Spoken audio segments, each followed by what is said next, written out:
제21장 주인과의 대화. 오호라, 우리의 약함이 원인이지 우리의 탓은 아닙니다. 그렇게 태어났으니 그렇게 존재할 수밖에. 12야. 1시간이나 걸려서 단어를 주워 모으는 동안 줄리앙은 아이처럼 즐거워했다. 방을 나가려고 할 때 아이들과 그 어머니를 만났다. 어머니는 천연스럽고 태연한 태도로 편지를 받았는데 그 침착한 태도의 줄리앙 쪽이 두려움을 품었다. 풀은 잘 말랐나요? 하고 부인이 물었다. 이것이 후회로 인해서 그렇게나 심란했던 그 여자일까? 줄리앙은 스스로에게 물었다. 이 여자 지금 무엇을 꾀하고 있을까? 그것을 묻기에는 줄리앙의 자존심이 너무나 강했다. 그러나 그때처럼 상대방을 믿음직스럽게 생각한 적은 전에는 없었다고 해도 과언이 아니다. 그녀는 여전히 침착한 태도로 말을 이었다. 만약 이 일이 잘 돼 가지 않으면 나는 모든 것을 다 뺏겨버리리라고 생각해요. 이것을 맡길 테니 어딘가 산속에 파묻어 주세요. 형편에 따라서는 그것이 나의 단 하나의 재산이 될지도 모르니까요.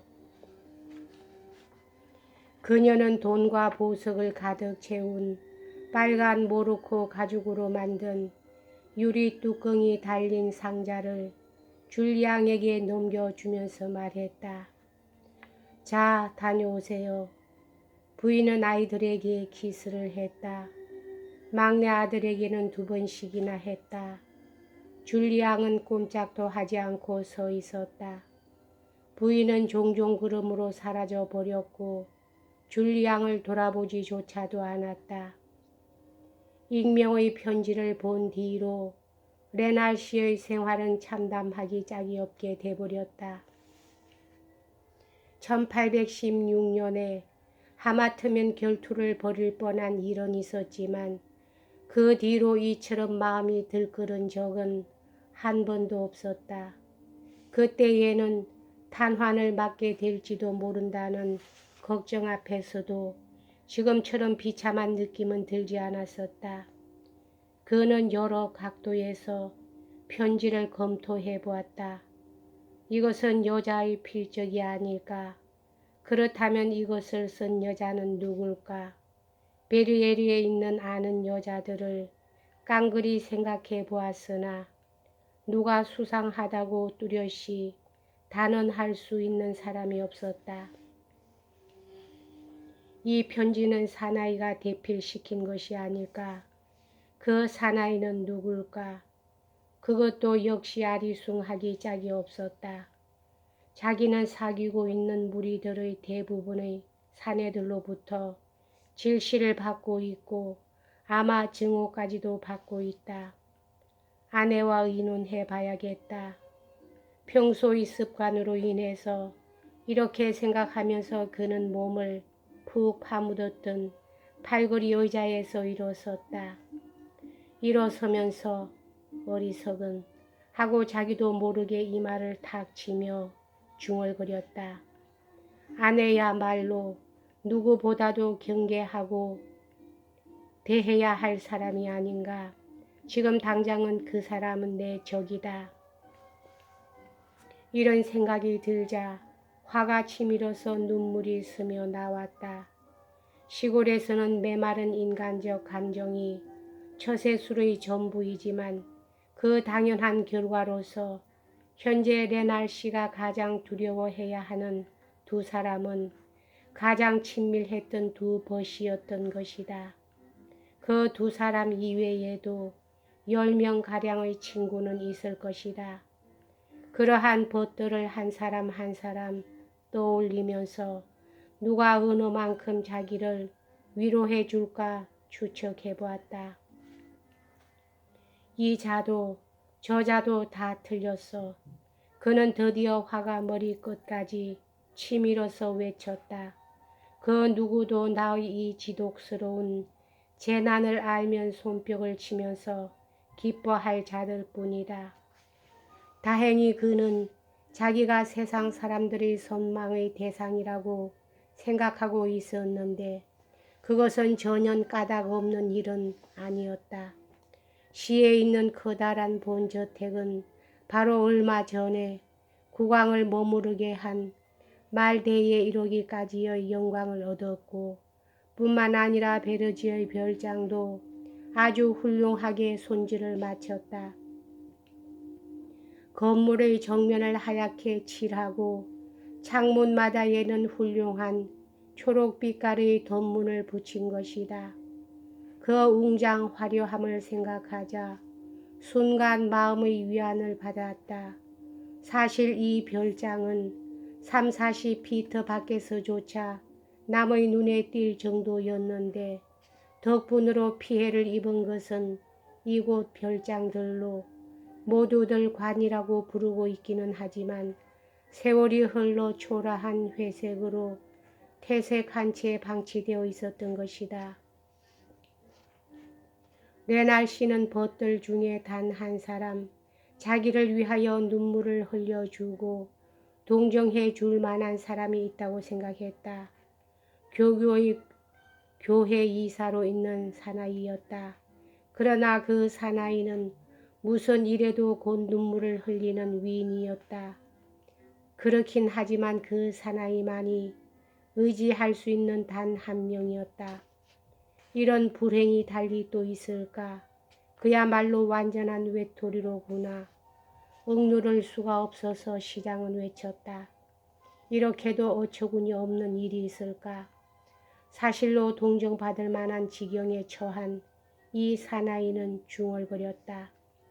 이렇게 딱한 처지가 됐는데 의논 상대가 돼줄 벗이 한 사람도 없다니 그럴 수가 있을까? 확실히 나의 머릿속은 이제 미쳐가고 있다. 분명히 그런 느낌이 든다. 아, 팔고 디크로 그런 괴로운 심정으로 부르짖었다. 그것은 소꿉 동무인 두 친구의 이름이었는데 1814년 이후로 그가 거만스러운 태도를 취해서 스스로 멀리해버린 벗들이었다. 두 사람 모두 귀족이 아니었기 때문에 그의 쪽에서 어릴 때부터 취해온 대등한 관계를 고치려 한 것이었다. 그 중의 한 사람, 팔고는 머리도 좋고 배짱도 있는 사나이로 베리에르에서 종이 장사를 하고 있었는데 현청 소재지에 있는 인쇄소를 사서 신문의 발행을 꾀했다. 교구회는 그를 파산시킬 결의를 굳혔고 신문은 발행 정지의 처분을 받았으며 인쇄업자의 허가장도 몰수당해버렸다. 이런 비참한 사정에 처했을 때 팔고는 10년 만에 처음으로 레날 씨에게 편지를 보내온 것이었다. 베리에르 시장은 이에 대해서 고대의 로마인과 같은 회답을 해야만 한다고 생각했다. 국왕을 받드는 대신이 자문을 구한다고 해도 나는 이렇게 대답을 하겠네. 가차없이 시골의 모든 인쇄업자를 파산시킬 것. 연초업자처럼 인쇄업을 국가의 전매 사업으로 할 것. 그에게 붙인 이런 편지는 그때 온 베리에르의 칭찬의 대상이 되었었는데 레날 씨는 그 글귀들을 상기해내고서는 우울한 기분에 휩싸였다. 이처럼 신분도 있고 재산도 있고 훈장도 탄 내가 그 일에 대해 언젠가는 후회할 지경에 처하리라고 누가 상상할 수 있었으랴. 이렇듯이 어떤 때는 자기 자신에게 어떤 때는 주위의 모든 것에 자기를 잊을 만큼 화를 내면서 레날 씨는 견딜 수 없는 하룻밤을 밝혔다. 그러나 다행하게도 아내의 행동을 감시하려는 생각은 끝내 머릿속에 떠오르지 않았다. 나는 리즈라는 여자와 정이 들어버렸다. 그녀는 나의 일에 대해서는 모조리 알고 있다. 가령 내일 다른 여자와 결혼할 수 있는 처지가 되더라도 그녀의 대신이 될 수 있는 여자를 찾아볼 수는 없으리라. 이런 생각이 들자 아내는 죄가 없다고 여기고 싶어졌다.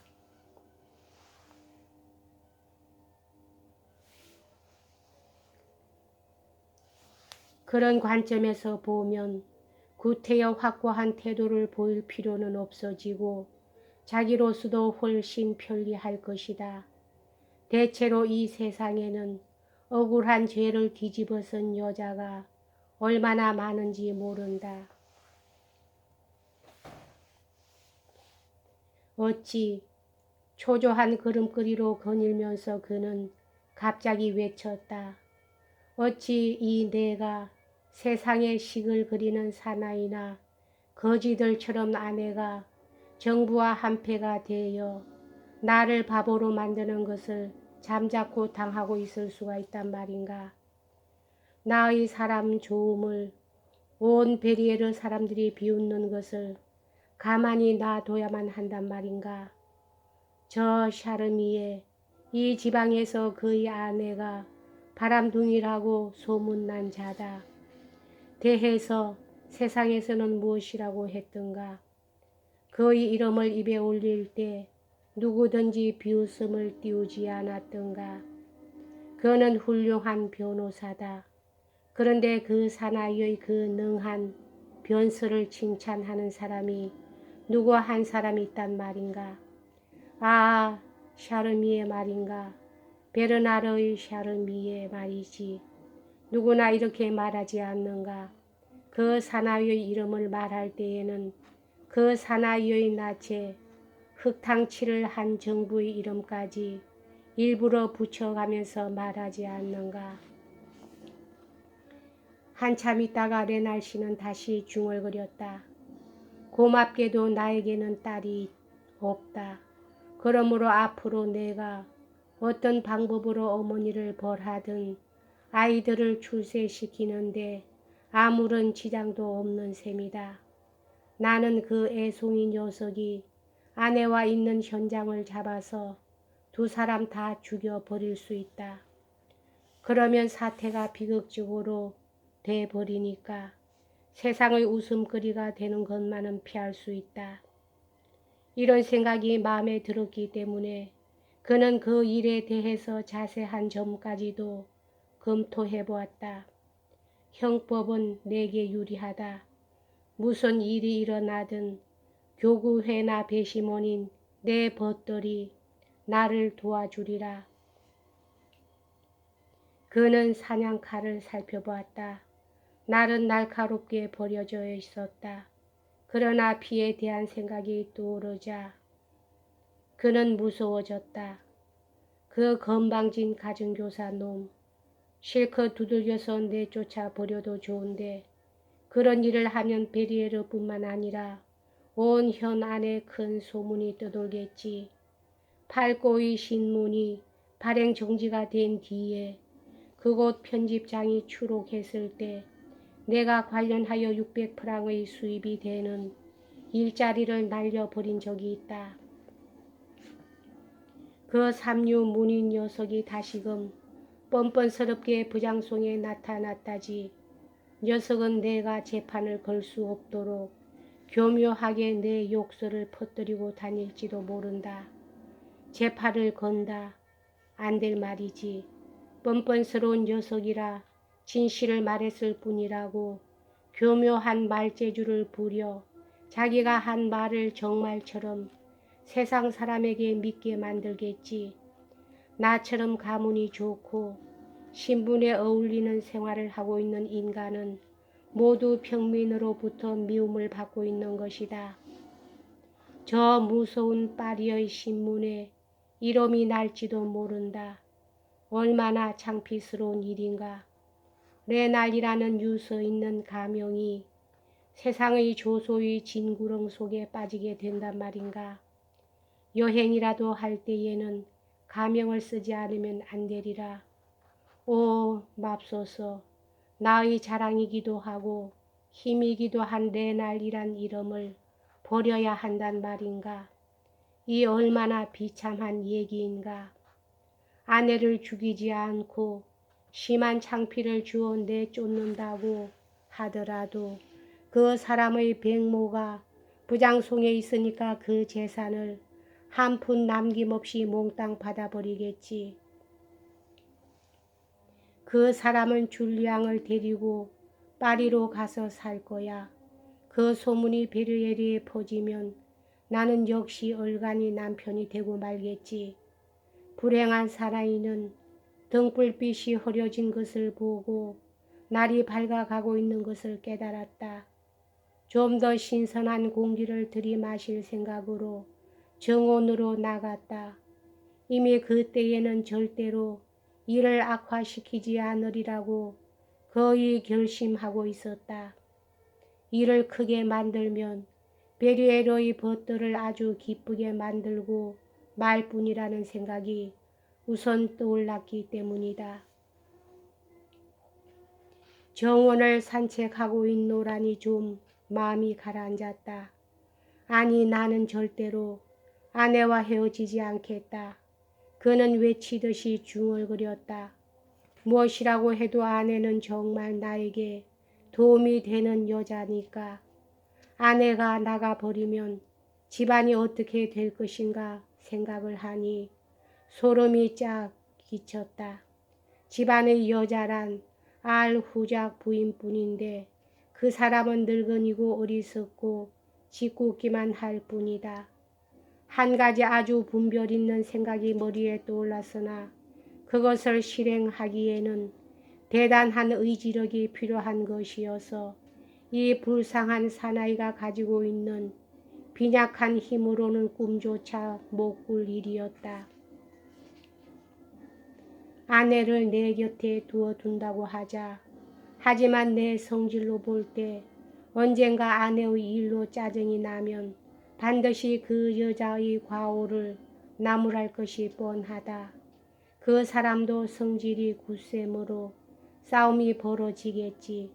그 여자가 백모의 재산을 상속하기 전에 반드시 그런 일이 일어날 것만 같다. 그리 되면 얼마나 세상의 비웃음을 받게 될까. 하긴 그 사람은 아이들을 몹시 사랑하니까 결국 아이들에게로 돌아오고 말리라. 그런데 나는 어찌 될 것인가. 베르에르의 웃음거리가 되지 않는가. 뭐야, 그까짓 아내에게 보복 하나 할 수 없단 말인가. 그들은 아마 이렇게 말하리라. 의심 정도로 그쳐두고 아무런 증거도 잡지 않는 것이 영리하지 않을까. 그러나 그러면 나는 내 손을 스스로 묶어버린 것과 다름없이 앞으로 도통 그 사람에게 말 한마디 못하게 되고 말 것이 아닌가. 여기까지 하겠습니다.